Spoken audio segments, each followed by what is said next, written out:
큰 일을 만들게 됩니다. 신앙생활하면서 우리가 경계해야 할 것이 있습니다. 그것은 사단에게 틈을 내주는 겁니다. 이 중요성을 알았던 바울은 에베소서 교인들에게 이렇게 말했습니다. 에베소서 4장 27절을 같이 한번 읽어보십시다. 시작. 마귀에게 틈을 주지 말라. 여기서 말하는 틈은 어떤 것일까요? 영어 성경을 보니까 잘 묘사해 놨습니다. NIV 성경은 보면 뭐라고 하면 foothold라고 되어 있습니다. 이것은 발판, 거점이에요. 그러니까 틈이라는 것은 무엇이냐면 사단이 우리 안으로 들어와서 우리를 지배할 발판, 거점을 주지 말아라, 이런 뜻인 거예요. 영성이 이렇게 높으면요, 영적으로 높으면 사단이 침범을 하지 못하는데 우리가 틈을 주면 발판이 마련되어서 사단이 한 단계, 두 단계, 세 단계 밟아 올라와서 우리를 확 지배해버리는 그런 일들이 일어난다라는 것이죠. 그래서 또 하나 킹 제임스 버전은 뭐라고 하냐면 place라고 하는 단어를 썼어요. 뭐냐면 장소, 지역이라는 거예요. 다시 말하면 틈이라는 것은 사단이 들어와서 자리 잡은 장소를 말해요. 우리의 내면은 누가 지배해야 되죠? 하나님이 지배해야 되는데 그 자리를 양보하면 사단이 들어와서 우리 심령을 사단의 처소로 삼는다, 이런 거죠. 그러니까 틈을 내주지 말라는 겁니다. 그 NASB라고 하는 New American Standard Bible이라는 성경에서는 이것을 an opportunity라고 했어요. 다시 말하면 기회예요, 기회. 사단은 틈을 딱 노리고 있다가 약간의 틈만 주면 사단이 기회를 노리고 있다가 싹 들어와가지고 우리 전체를 흔들어 버린다는 겁니다. 여러분, 지금 모든 성경이 강조하고 있는 것이 무엇입니까? 사단은 틈을 타고 들어온다라는 거예요. 그러니까 이 틈을 주지 않게 되기를 주님 여러분을 간절히 축원합니다. 틈을 내주지 말아야 돼. 우리의 틈은 사람에게 열어주는 거고요, 하나님께 열어주는 거지 사단에게 열어주면 안 됩니다. 왜 틈을 열어주면 안 되는가? 그것은요, 뭐냐면 사단이 우리 안에 들어오면 1차적으로 영혼을 타격시켜 버립니다. 근데 이거는 잘 몰라요. 서서히 타격을 시키기 때문에 그렇습니다. 이거 좀 꺼주세요. 좀 살짝 했는데. 그래서 사단이 들어와 가지고 영혼을 타격시켜요. 근데 영혼의 타격을 받으면 그 다음에 뭐가 마음이 타격을 받거든요. 생각하는 것, 지식, 감정이 타격을 받아요. 그래서 이 모든 타격받은 타락된 그 영향력이 육신에 스며들게 되어서 결국 온전히 어떤 형태가 되냐면 감각 없는 자, 모든 민감성을 잃어버린 자가 됩니다. 좀 한번 보여주세요. 화면을. 모든 민감성을 잃어버린 게 된다라는 거죠. 그래서 민감성이 되면 all sensitivity라고 합니다. 모든 감각을 상실하게 만든다, 무디게 만든다는 겁니다. 민감성을 잃어버리게 되면요, 어떻게 되냐면 에베소서 4장 18절에 이렇게 말씀하고 있습니다. 뭐라고 하냐면 그들의 총명이 어두워지고 그들 가운데 있는 무지함과 그들의 마음이 어떻게 된다고요? 굳어짐으로 말미암아 하나님의 무엇으로부터 떠나죠? 생명에서 떠나 있도다, 이렇게 말해요. 여러분, 사단이 영혼을 건드리고 마음을 지배하면 어떻게 됩니까? 총명이 어두워져요. 총명이 어두워집니다. 총명이 어두워진다는 건 뭐냐면 깨닫지 못하는 겁니다. 예전에 설교를 들을 때는 은혜가 됐어요. 막 깨달아졌어요. 근데 어느 날부터인가 막 잠이 와요. 어느 날부터인가 안 들려요. 뭔가 눈은 앞을 바라보고 있는데 안 들린다고요. 이게 바로 뭐냐면 영적인 감각이 무뎌져 가고 있는 건데, 그때 어떻게 되냐면 무지하게 되죠. 그러면서 마음이 굳어져서 결국 모든 영적 감각을 잃어버리게 된다라는 겁니다. 여러분, 위기 중에 가장 큰 위기는 무엇인 줄 아세요? 그건 영적 감각이 상실되는 거예요. 여러분, 우리가 어려움이 찾아올 수 있습니다. 육신의 어려움, 경제적인 어려움, 이거 찾아올 수 있는데, 여러분, 우리 환경의 어려움은 진정한 위기가 아닐 수 있어요. 왠지 아세요? 저는 봐요. 목회를 하면서 어려워질 때 사람들은 오히려 하나님을 더 찾더라고요. 환경이 어려우면요, 찾아요. 그런 의미에서 어려움은 어떤 면에서 축복의 다른 이름인 거예요. 따라서 어려움은 축복을 가장한 다른 이름이다. 그래서 영적인 감각이 있는 사람들 어려움이 있다고 하면 이제 하나님 만나야 되겠구나, 이렇게 가요. 근데 영적인 감각이 둔해지면 어떻게 하는 줄 아세요? 이게 뭐지? 이거 뭐야? 라고 하면서 그 환경만 집중하게 되어져 있어요. 여러분, 근데 진짜 중요한 것은 무엇이냐면 영적인 감각이 사라지면 종교인이 됩니다. 하나님의 통찰에 머무는 복, 하나님 나라의 복이 뭔지 몰라요. 어떤 분이 이런 이야기해요. 나 참 예수 믿고 행복해. 나 요즘에 진짜 예수님 때문에 힘을 얻고 있어. 근데 환경은 엉망이거든요. 그때 영적인 감각이 무딘 사람은 어떻게 말하는 줄 아세요? 무슨 소리 하는 거냐? 저게 뭔 소리야? 지금 내가 봐도 너는 절망이고 어두움인데 무슨 네가 지금 힘이 있다고 말하는 거야? 그러면서 이제 코웃음을 치는 거죠. 그 코웃음이 바로 뭐냐면 영적 감각이 무뎌진 거예요. 근데 중요한 것은 무엇이냐면요. 이런 종교인이 되면 세상 사람들에게 무시되고 스스로 무너져 버려요. 스스로 무너지니까 뭐가 기쁨도 없고 어떤 감동도 없는 거예요. 이것이 바로 근데 더 중요한 건 뭔지 아세요? 자신만 무너지지 않아요. 주변도 함께 무너진다는 것이 이 영적 감각 상실의 위기다라는 겁니다. 그래서 이 원리를 깨달은 사람들은 항상 신앙생활 할 때 자기를 보는 거예요. 자기 자신을 보는 거예요. 내가 지금 깨어 있느냐, 내가 지금 엉망이냐를 보는 거죠. 이 부분을 말라기가 잘 보여주고 있는데 제사장들이 무감각해지니까 이스라엘 백성들 전체가 무너져 버렸어요. 이 원리는 우리들에게도 그대로 적용이 됩니다. 목사가 넘어지면요, 교회 다 끝납니다. 여러분, 저를 위한 기도를 많이 하셔야 되는 이유가 뭔지 아세요? 저가 무너지면 여러분들도 무너지게 되어져 있습니다. 어머니 아버지의 영성이 무너지면 자녀들 영성 무너집니다. 교회 리더십의 영성이 무너지면 교회 공동체 전체가 무너져요. 이게 바로 성경의 원리입니다. 왜 넘어질까요? 틈을 주기 때문이에요. 그래서 오늘 말씀의 제목이 뭐냐면 당신은 영적으로 민감합니까? 입니다. 같이 한번 읽어볼까요? 시작. 당신은 영적으로 민감합니까? 우리 6절 말씀 우리 크게 한번 같이 천천히 읽어보십시다. 자기 귀에 들려주셔야 돼요. 같이 읽읍시다. 시작. 내 이름을 멸시하는 제사장들아, 나 만군의 여호와가 너희에게 이르기를 아들은 그 아버지를 종은 그 주인을 공경하나니 내가 아버지일진데 나를 공경함이 어디 있느냐? 내가 주인일진데 나를 두려워함이 어디 있느냐? 지금 하나님이 무엇을 하고 있냐면 어떤 한 대상을 콕 집어서 지금 이야기하고 있습니다. 그 대상이 누구죠? 제사장들이었죠. 그런데 이 질문이 다소 굉장히 공격적이고 직선적입니다.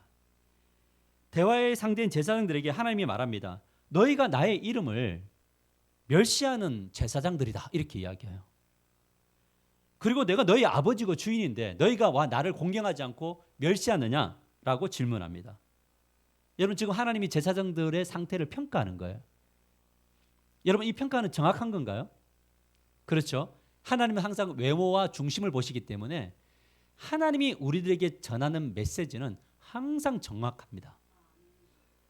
여러분, 그렇다면 이 하나님의 질문과 평가에 대해서 제사장들이 어떻게 대답을 했냐면 6절 하반절에 이렇게 말씀합니다. 같이 읽읍시다. 시작. 하나, 너희는 이르기를 우리가 어떻게 주의 이름을 멸시하였나이까 하는도다. 하나님의 평가에 대한 제사장들의 대답은 무엇이냐면 우리는 하나님을 한 번도 멸시한 적이 없습니다 였습니다. 우리 지난주에 대답하고 비슷하죠. 여러분, 이 대답에서 어떤 것이 보입니까? 저는 그들의 영적 감각이 무뎌졌음을 보게 됩니다. 여러분, 영적 감각이 상실된 사람들의 특징이 뭐냐면요, 방어 기제가 굉장히 강합니다. 그 결과 하나님이 영적 감각을 살려주시려고 말씀을 지적을 해도 뭐냐면 방어 기제를 가집니다. 언제 하나님을 내가 공경하지 않았습니까? 라는 이야기예요. 여러분, 목회자로 살면서요, 나는 참 민감할 뿐만 아니라 저는 안전한 사람이다라고 하는 착각에 빠질 때가 많이 있습니다. 제가 가끔 고백하지만 저는 매일 새벽기도 설교를 합니다.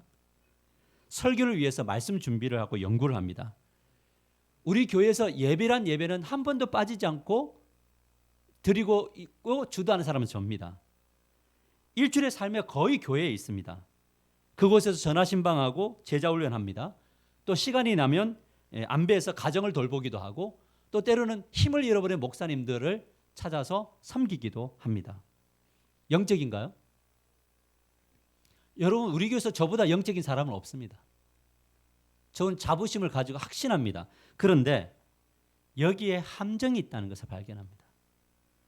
영성은 이와 같이 열정적 사역을 했다고 해서 영적으로 감각이 탁월하다 이렇게 볼 수 없더라는 거예요. 왜냐하면 하나님의 사역의 다양성보다는 하나님은 사역의 질을 봐요. 사역의 다양성, 많이 일했다가 아니라 그 많이 일하는 너의 그 신앙의 질, 섬김의 질이 어떠냐 이거를 보시더라는 거죠. 이것을 알기 전까지는요, 열정적으로 헌신한 것에 대해서 인정받지 못하면 나의 내면 안에서 뭔가 이런 이야기, 내가 어떻게 하나님을 공경하지 않았습니까? 라고 하는 반항심이 생기더라고요, 저에게. 언제입니까? 저 열심히 하고 있는데 교회가 시험이 든다든지 성장을 안 한다든지 또 제가 성도들에게 안 좋은 목사인 것처럼 평가받는다든지 이러면 저의 마음속에 열받는 거예요. 왜요? 저는 일주일 내도록 교회에 있거든요. 제가 목사님들과 함께 대화 나누면서 가장 당황스러울 때가 언제냐면 어떤 목사님들, 교회가 연약하고 도움을 받는 교회 목사님들인데 대화 나눠보면 동남아 이야기 나오면 나보다 훨씬 더 많이 아세요. 저는 동남아 딱 한 번 가봤어요. 아니 내가 이렇게 몸된 교회를 헌신했는데 주님 저에게 복을 안 주시면 어떻게 합니까? 교회를 성장 안 시켜주면 어떻게 합니까? 라고 할 때 하나님이 나에게 이야기하는 거예요. 너가 나를 무시했지 않느냐, 멸시했지 않느냐. 이 소리가 들려지면, 그런 느낌이 들어지면 화가 나는 겁니다. 그런데 이것이 지금 영적으로 감각이 무뎌질 때 나타나는 현상이구나를 깨닫게 될 때, 그때부터 하나님이 지적하시면 이제 저 자신을 돌아보게 되는 거예요. 하나님, 제가 뭐가 먼저일까요? 혹시 저는 그냥 막 때우고 있지 않나요? 라는 거예요. 정말 바쁠 때는요, 어떻게 하면 주일학교 영상 녹화를 하려고 이게 서 있으면 올라오는 걸음부터 한숨이 훅 나올 때가 있어요. 와, 이것까지 내가 해야 되냐? 언제까지 해야 되지? 그것을 하나님이 기뻐하시지 않는다는 거예요. 근데 사람들이 볼 때는 어떻게 그걸 아나요? 내가 그런 한숨 쉬고 때로 올라왔다는 거 알아요? 아무도 몰라요. 사람들은 목사님 참 열심히 하신다 이걸 아는데 하나님과의 관계 속에서 누가 아냐면 저는 알아요. 너의 그 드려짐 속에, 너의 헌신 속에, 너의 희생 속에 진짜 질적으로 아름다우냐, 정말 하나님이 기뻐하시냐, 이런 것들이 있다는 거죠. 그때부터 이제 제가 하는 것은 뭐냐면 기분이 나빠도 일단 아멘 하고 가는 거예요. 그러니까 하나님, 제가 솔직히 좀 기분 좀 나쁜데요, 하나님. 여기서 내가 뭘 해야 될까로 묻고 가는 거죠. 그렇다면 도대체 제사장들이 어느 정도로 영적으로 감각이 상실되었느냐? 7절에 세번역 성경으로 나에게 주신 말씀으로 한번 읽어볼까요? 시작. 너희는 내 제단에 더러운 빵을 바치고 있다. 그러면서도 너희는 우리가 언제 제단을 더럽혔습니까? 하고 되묻는다. 너희는 나 주에게 아무렇게나 상을 차려 주어도 된다고 생각한다. 자, 이 구절을 보면 제사장들의 영적인 상태가 지적되어 있습니다. 제사장들이 스스로 위안을 삼고 있었던 것이 뭐냐면 나는 제사를 드렸다였어요. 제단에 빵을 드렸어요. 그런데 하나님이 보실 때 그 제단의 빵이 더러운 빵인 거예요. 여러분, 그러면 더러운 빵이 뭘까요? 진짜 자기가 먹다 남은 빵 하나님께 드렸을까요? 제사장이? 체면이 있는데 막 곰팡이 핀 빵을 드렸을까요? 저는 그렇지 않다고 봐요. 제사장은요, 가장 좋은 걸로 보였을 거예요. 왠지 아세요? 드러나야 되잖아요. 나 제사장인데 나 이 정도는 드려 라고 하는 거 사람들 보는 데서 드려야 되는 거 아닙니까? 그럼 드렸을 거라는 거죠. 그러면서 스스로 생각하기를, 어떤 생각을 하면 나는 참 제사장이 직무를 잘하고 있는 제사장이야, 이 생각을 하는 거죠. 그러므로 스스로 생각하는 겁니다. 나는 영적인 지도자다. 그런데 하나님이 대뜸하는 말이 뭐냐면 너의 빵이 더럽다라는 거예요. 여러분, 오늘 우리가 드려지는 이 예배, 여러분 우리가 드린 이 헌금, 근데 이 헌금 안에는 깨끗한 헌금도 있고 더러운 헌금도 있을 수 있다는 거예요. 억울한 거예요, 이게. 나는 이 피 같은 재정을 주 앞에 드렸는데 왜 하나님은 나에게 이 재물을 더럽다고 하십니까? 라고 하는 이 불만이 있는 거예요. 여러분, 하나님의 관심사는 무엇이냐면 드려짐 속에 있는 것이 아니라, 양에 있는 것이 아니라, 크게 있는 것이 아니라 뭐냐면 질에 있는 거예요. 태도. 우리의 태도가 어떠하냐는 거예요. 그래서 7절 하반절에 이렇게 말하고 있습니다. 너희는 나 주에게 아무렇게나 상을 차려 주어도 된다고 생각했다는 거예요. 하나님은 어디에 주목하시는 줄 아세요? 빵을 드림이 아니라 생각에 주목했어요. 제대로 예배를 드리려고 하는 생각을 가지고 서 있느냐는 거예요. 내가 예배를 드리러 올 때 하나님을 정말 영화롭게 하려고 왔냐는 거예요. 이 예물을 주 앞에 드릴 때, 헌금을 드릴 때 하나님이 진짜 나에게 허락하신 은혜라고 고백함이 있느냐는 거예요. 거기에 하나님은 바라보시는 거죠. 그러니까 하나님은 뭐냐면 생각과 태도가 다르니 너희들이 나를 존경함이나 사랑함이 없었다, 이렇게 말하는 거죠. 그런데 제사장들은 영적 감각을 잃어버렸기 때문에 자신이 이런 상태에 있다는 것을 참 몰라요. 그래서 은혜 받은 사람은 항상 주님 앞에 뭐냐면 부족함이 있는 거예요. 하나님, 내가 주님 앞에 참 부족합니다. 근데 내가 주님 이렇게 합니다. 그런데 그 부족함의 고백 속에 하나님의 은혜가 부어지고 기쁨이 부어지는 거예요. 이런 그들에게 하나님께서 계속해서 말씀하십니다. 직선적으로 8절 이렇게 말합니다. 만군의 여호와가 이르노라, 너희가 눈먼 희생의 제물을 바치는 것이 어찌 악하지 아니하며 저는 것 병든 것을 드리는 것이 어찌 악하지 아니하냐. 이제 그것을 너희 총독에게 드려보라. 그가 너를 기뻐하겠으며 너를 받아 주겠느냐라는 거예요. 하나님이 지금 제사장들을 지금 괴롭히고 있는 건가요? 계속 괴롭히고 있는 건가요? 아니에요. 너희들의 영적인 감각, 죽어 있는 감각을 지금 살려주고 있는 거예요. 소생시켜주기 위해서 이 정말 깊숙한 내면에 숨겨두었던 신앙을 끄집어내 주시는 거예요. 여러분, 영적 감각이 그나마 살아있는 사람이라면 이 정도로 말씀하시면요, 스스로 막 돌아와요. 그래서 영적 감각이 그나마 남아있는 사람들은 말씀을 들을 때 아파요. 하나님, 맞아요. 제가 오늘 올 때 그냥 성경책 툭툭 털고 왔어요. 설교 들으면서. 하나님, 예배 앉았는데 오늘은 무슨 이야기 할까? 어떻게 할까? 그냥 아무 생각 없이 앉아 있었어요. 하나님, 나의 예배가 진짜 오는 순간부터 예배가 회복되기를 원해요. 예배를 드리다가 더 은혜 받기를 원해요. 하나님, 저 도와주세요. 하나님, 예배 시간마다 너무 잠이 와요. 하나님, 좀 도와주세요. 몸부림치는 거예요. 이것이 중요해요. 그런데 제사장들이 돌이키지 않았다는 겁니다. 왜 이 자리까지 가게 되었냐? 그것은 사단이 그들을 통치하고 왕도를 할 수 있도록 틈을 열어주고 기회를 열어주고 많이 열어주는 거죠. 그리고 그곳으로 사단이 들어가서 지배했더니 영적 감각이 소실되어 버린 거예요. 여러분, 우리가 열받을 수 있나요? 나 부부관계 속에 열받을 수 있어요? 싸울 수 있나요? 뭐 아닌 척 그러세요. 다 싸우잖아요. 있는데 그 다툼을 할 때 그 분노를 언제까지 처리하라고 하죠? 해가 질 때까지. 왜요? 그게 사탄이 틈 못하는 시간대예요. 그 다음 날까지 그 감정을 연역하잖아요. 이미 사탄이 들어가서 지배한 거예요. 발판을 마련해 준 거예요. 교회 안에 성도들끼리 다툴 수 있어요. 근데 틈을 내주면 그 안으로 들어가서 사단이 지배하고 공동체가 항상 보면 쫙 감춰놨다가요, 문제가 발단이 생기잖아요. 확 터져서 난리가 나는 거예요. 근데 그 원인을 누구에게 돌린 줄 아세요? 너 때문이에요. 아니에요. 내 안에 사단이 틈을 내주었기 때문에 그래요. 여러분, 얼마나 많은 틈을 벌리고 있는지 몰라요. 조그만 틈 나면요, 마치 집게를 넣어갖고 벌리는 것처럼 사단이 너 틈을 벌려 하는 거예요. 근데 우리는 그때 안 돼, no, to say no, 안 돼 해야 되는데, 그렇지? 이쯤 되면 한번 좀 열어줘야지. 그래, 한번 열어봐. 확 열어놓고 막 그 분노를 즐겨요. 그리고 혼자 그 분노를 삭힐 수 없으니까 또 옆에 비슷한 사람, 정말 이 사단은 칼 같아 갖고요, 옆에 비슷한 사람 붙여갖고 둘이 같이 불을 또 붙여요. 화르르 붙여갖고 완전히 붙여요. 다 태워버려요. 틈을 내주지 말아야 돼요. 그래서 저녁은 틈을 메꾸는 작업인 거예요. 딱 들어와서 사단이 들어오면 틈 메꿔 갖고 안에서 성부, 성자, 성령 하나님의 말씀으로 오고 사단 다 죽여버리는. 그러니까 내일은 새롭게 되는 역사가 일어나게 되기를 주님의 이름으로 간절히 축원합니다. 그렇다면 영적 감각의 상실과 나의 연약함을 인정하지 않을 때 어떤 결과가 일어나느냐? 하나님이 더 이상 그들의 예배를 받지 않아요. 끝난 거예요. 여러분, 예배가 죽으면, 예배에 하나님의 임재가 없고 예배의 은혜가 없으면요, 그 공동체는 끝난 거예요.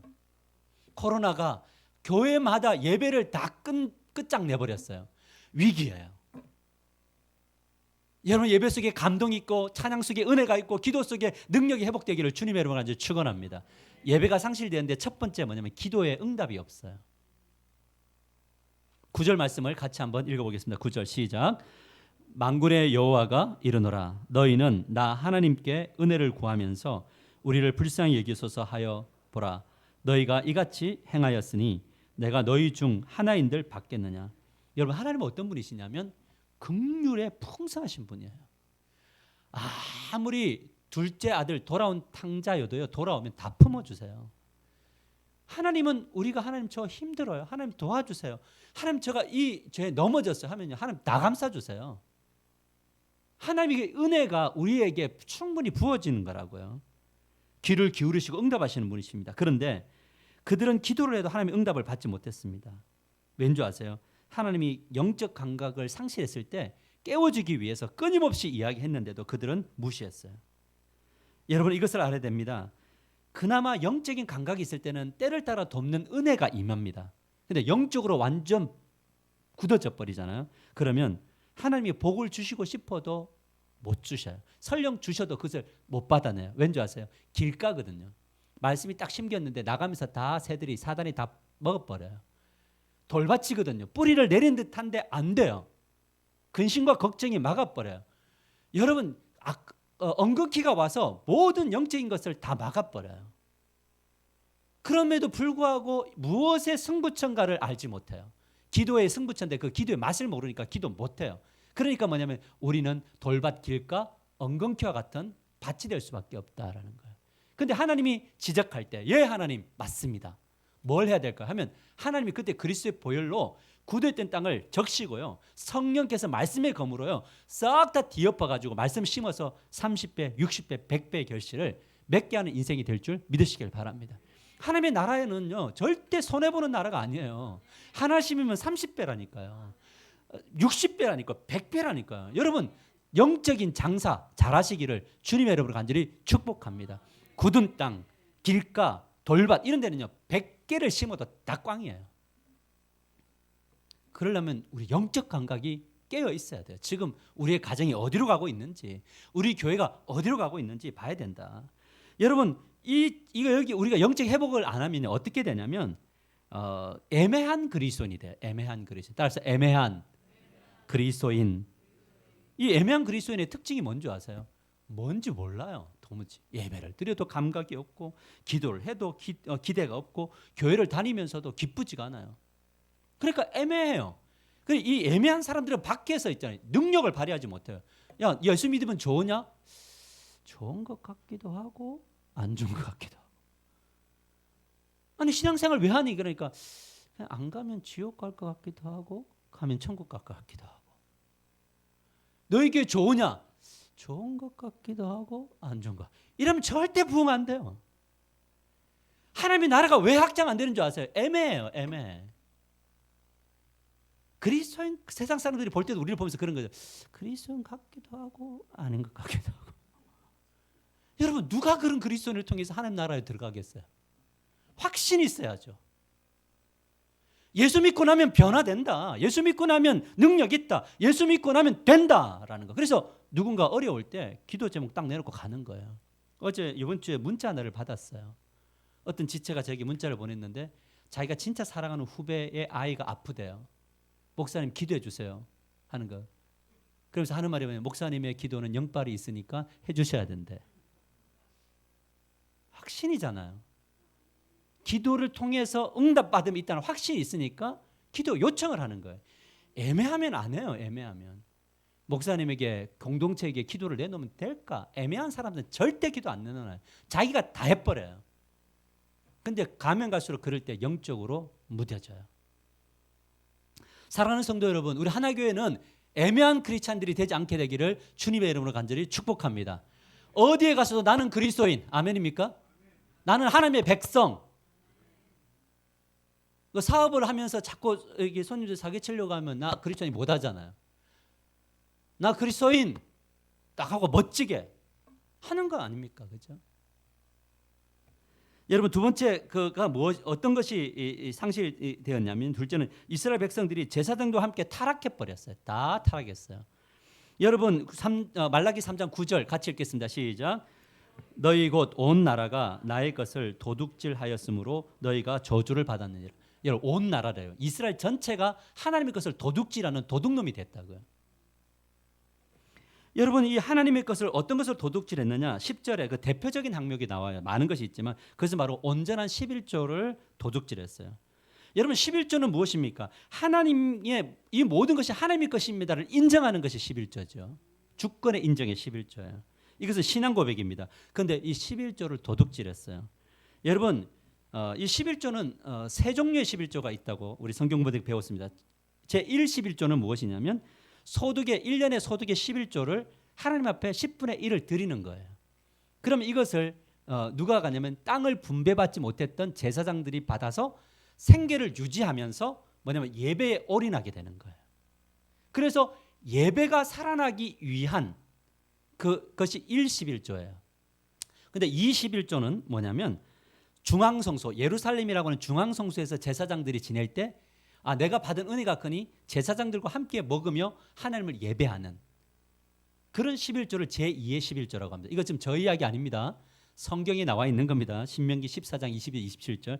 근데 제3의 11조가 있어요. 이것은 뭐냐면 3년째 드리는 11조예요. 자, 1, 11조는 무조건 해마다 10분의 1을 소득을 드리는 거예요. 두 번째는 약간 선택적 사항이에요. 근데 31조는 뭐냐면 3년마다 10분의 1을 바치면 그것은 가져다가 뭘 하냐면 가난한 자들을 위하여 축적을 해요. 그래서 그것을 가난한 사람들에게 나누어 주게 되어져 있어요. 11조는 어떤 정신이 있느냐? 하나님 사랑과 이웃 사랑이라고 하는 고백이 있는 거예요. 여러분, 우리 다음 세대가 엉망이 되려면요, 여러분 11조 안 하셔도 돼요. 예배가 사라지면 됩니다. 요즘에 어떤 일들이 일어나고 있냐면 그 교회들마다 목사님들이 다 어디로 갔냐면 이제 교회를 이제 문 닫은 교회가 올해 9천 교회라고 그랬죠, 그죠? 10월 달까지 문 닫고 다 산업전선으로 뛰어나갔어요. 여러분, 일을 하고 사역을 하는 거 어려워요. 그건 분명합니다. 근데 다 뛰어 들어갔어요. 여러분, 신학교가 미달입니다. 왠지 아세요? 목회를 하면 굶어 죽는구나라는 것이 이제 보여지기 시작했으니까 안 와요. 고민이 너무 많이 돼요. 전도사님 한 분 구하는 거요, 되게 어려워요. 이번에 오시는 우리 김준우 목사님이신데 여러분, 귀하게 목회를 하면 행복할 수 있구나, 이것을 보여주는 우리 교회가 되기를 축복합니다. 여러분, 저는요 그런 생각이 들었어요. 이번 주에 역동적 교회에서 역동적 교회에 이상준 목사님이 전화가 왔어요. 목사님, 할 말이 있습니다. 근데 목사님들이 할 말이 있습니다 이러면 가슴이 철컥 내리잖아요. 그게 뭐냐고 물어봤더니 목사님, 제가 그랬어요. 좋은 소식이냐 나쁜 소식이냐 그랬더니 좋은 소식이래요. 그럼 해봐요. 그랬더니 목사님, 올해까지만 이제 지원받고 내년부터는 지원받지 않겠습니다. 어떤 일이냐 그랬더니 저희 교회 자립했습니다. 성도가 몇 명인 줄 아세요? 17명인데 자립했어요. 제가 그 억수를 듣고 깜짝 놀랐어요. 여러분, 우리의 그 작은 섬김이라는 것이 물질이 아니었고 우리는 기도였잖아요. 그랬더니 하나님의 한 교회가 회복되니까 그 교회의 17명의 성도들이요, 정말 이혼 직전에 있다가 다 회복되는 가정들, 막 청년들이 오기 시작을 하고 산속에 있는데 사람들이 막 몰려오기 시작하는 이런 일들이 일어나는 것. 교회 한 목회자가 제대로 서면, 교회가 예배가 살아나면 지역이 살아난다니까요. 저는 우리 교회가 어떤 한 교회를, 우리가 지금 9개 교회를 섬기고 있고 뭐 구제도 하고 있지만 내년에 더 느리기를 원하고 내년에는 빚 안 갚는 해가 되기를 권면합니다. 그 건축원금은 할 거예요. 건축원금 낸 만큼 하되 나머지 부분들은 투자하자고요. 다음 세대를 위해 투자하고 교육자 한 사람 더 세우고, 그래서 정말 영적으로 살아나는 그런 교회가 되었으면 좋겠어요. 아멘이죠? 그것은 저와 여러분의 합력을 통해서 이루어지는 것이다. 그래서 나중에 우리 교회는요, 한두 교회 정도는 개척을 한다고 할 때 우리가 특별 심사하고 선별해서 이 목사님들의 생활비를 우리 교회가 책임지는 교회였으면 좋겠어요. 자립할 때까지. 아멘 안 되세요? 불가능할까요? 저는 그런 교회 할 거예요. 다 할 수는 없지만. 그래서 그 교회가 자립하고 나면 그 교회와 함께 또 다른 교회를 세워나가면 되는 것 아닙니까? 여러분, 이스라엘 백성들이 11조를 거부하면서 하나님 사랑과 이웃 사랑을 거부했습니다. 그 결과 제사장들이 제단을 떠나버렸고 예배가 사라졌어요. 무엇보다 가난한 사람들이 전부 다 어떻게 됐는지 아세요? 노예가 돼버렸어요. 그래서 아모스 선지자라는데 이런 데서 공의를 선포한 거예요. 너희 부자들이 가난한 사람들에게 고리를 주고 돈을 주고 그 사람들 자녀를 전부 다 노예로 삼아버렸어요. 이건 하나님 나라가 아니에요. 하나님 열받으셨어요. 근데 마지막 이 말라기 선지자 때는 뭐냐면 이런 것도 다 이제 일반화되어졌고 예배가 사라져 버렸습니다. 그때 말라기 선지자가 이런 이야기했습니다. 말라기 3장 10절에서 12절 만군의 여호와가 이르노라 너희의 온전한 11조를 창고에 들여 나의 집에 양식이 있게 하고 그것으로 나를 시험하여 내가 하늘 문을 열고 너희에게 복을 쌓을 곳이 없도록 붙지 아니하나 보라. 만군의 여호와가 이르노라 내가 너희를 위하여 메뚜기를 금하여 너희 토지 소산을 먹어 없애지 못하게 하며 너희 밭에 포도나무 열매가 기한 전에 떨어지지 않게 하리니 너희 땅이 아름다워짐으로 모든 이방인들이 너희를 복되도다 하리라. 만군의 여호와의 말이니라. 할렐루야. 그러니까 이것을 가지고 목사님들이 11조를 이끌어내려고 했던 건데 그거 아니에요, 여러분. 이것에는 하나님의 아픈 그 절제한 심정이 있는 거예요. 왜냐하면 이것 때문에 하나님 나라가 문 닫았다 이거예요. 그러니까 안 된다는 거예요. 하나님 사랑과 이웃 사랑을 위해서 너희를 구원했다는 거예요. 이것을 하자는 거예요. 이번에 목사님이 우리 교회 도움을 받은 목사님이 전화가 왔어요. 어제 전화가 와서 목사님 너무 고맙다. 이 어려운 시기에 어떻게 그렇게 할 수 있느냐. 목사님 참 부럽습니다. 이렇게 이야기하더라고요. 여러분 우리 교회가 이 코로나 속에서도 이렇게 주님의 나라를 이루어갈 수 있는 게 무엇입니까? 완벽하지 않고 부족하지만 그래도 그 하나님의 이 정신을 이 하나님 나라 정신을 구현하고 실현할 때 하나님이 복의 복을 더해 주시는 역사가 일어난 줄 믿으시길 바랍니다. 이것을 닫으면요. 저는 우리 교회는 희망이 없다고 봅니다. 여러분 하나님의 기억하시길 바랍니다. 하나님의 나라는 나만의 나라가 아니라 공동체적 나라입니다. 다시 하나님의 나라는 공동체적인 나라입니다. 이것을 알았던 바울이 이렇게 말했어요. 에베소서 2장 21절에서 22절 우리 같이 한번 나에게 주신 말씀으로 크게 읽읍시다. 시작. 그의 안에서 건물마다 서로 연결하여 주 안에서 성전이 되어가고 너희도 성령 안에서 하나님이 거하실 처소가 되기 위하여 그리스도 예수 안에서 함께 지어져 가느니라. 할렐루야. 건물과 건물이 연결돼야 돼. 우리 옆 사람 바라보면서 이렇게 합시다. 당신과 연결하기를 원합니다. 여러분 일주일의 삶 속에요. 지체들과 전화 한 통 안 하는 거예요. 안 돼요. 여러분 우리는 누구나 다 넘어질 수 있어요. 목사도 넘어질 수 있어요. 어제 제가 집에 가는데 한 일주일 내도록 혼자 있다 보니까 가면서 내가 약간 우울증이 있나 이런 생각이 약간 기분이 다운되더라 이 말. 말랑꼴리하게 되더라 이 말이에요. 뭐냐면 저도 여러분들의 격려가 필요한 목사라고요. 저 역시 여러분에게 연결되어져야 돼요. 그래서 일주일에 한 번 결심하셔야 돼요. 나는 누구와 연결하리라. 교회를 돌아봤는데 누가 힘든 지체가 있을 때 연결하는 거예요. 기쁜 일이 있는 지체들에게 연결하는 거예요. 연결할 때 기쁘게 연결하는 겁니다.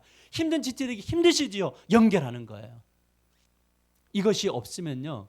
영적으로 무감각해진 사람을 깨울 수가 없어요.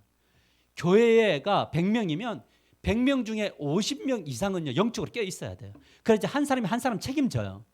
근데 100명 중에 7, 80명이 전부 다 영적으로 무뎌져 있는데 20명마저도 영적으로 무뎌져 있다. 목사가 또 장로님들이 권사님들이 우리 리더십들이 성도들과 연락하지 않는다. 안 되는 겁니다, 여러분. 우리의 직분은 연결하는 사역에 중추적 역할을 하기 위해서 오는 거다. 그래야지 깨어 있는 거다. 이것이 진리다라는 거죠. 이 부분을 목회자와 성도들이 놓치고 신앙생활을 하면서 그것 하는 것처럼 비극적인 것은 없어요. 교회가요. 너무 어려워요. 엉망이에요. 교회들마다 엉망입니다. 그런데 주일날 나온다고 하니 헌금이 줄어들지 않았다고 하니 안심해요. 여러분 이런 안타까움이 어디 있습니까? 우리의 아쉬움은요. 건물과 건물이 연결되지 않는 것에 대한 가슴 침이어야 된다는 거예요. 그래서 내가 영적으로 진짜 탁월한가는요. 어디에 나타나냐면 내가 누군가에게 연락하는 사역을 하고 있느냐 아니면 늘 받으려고만 하느냐라는 거예요. 사랑하는 하나가족 여러분 받기만 하는 영성 되지 않기를 축복합니다.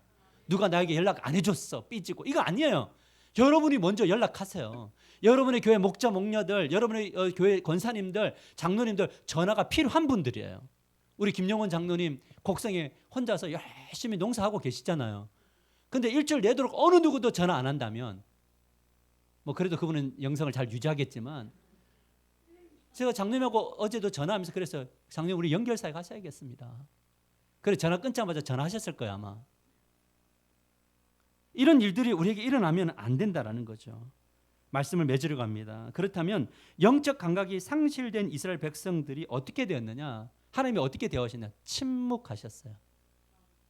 여러분 우리가 하나님이 살아계시다고 하는데 그분이 나를 만지심을 느끼지 못하고 간다면 이거는 너무 슬프지 않아요? 근데 제일 두려운 게 뭐냐면요, 주님 앞에 기도했는데 주님이 응답하시지 않는 거.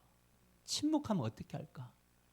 내가 설교를 준비하는데 하나님 나에게 감동을 주시지, 영적인 그 인사이트를 주지 않으면 어떻게 할까? 나에게 주어진 은사는 말씀을 보면서 탁탁탁 튀어오는 건데 이것을 주지 않으면 나는 어떻게 설교할까?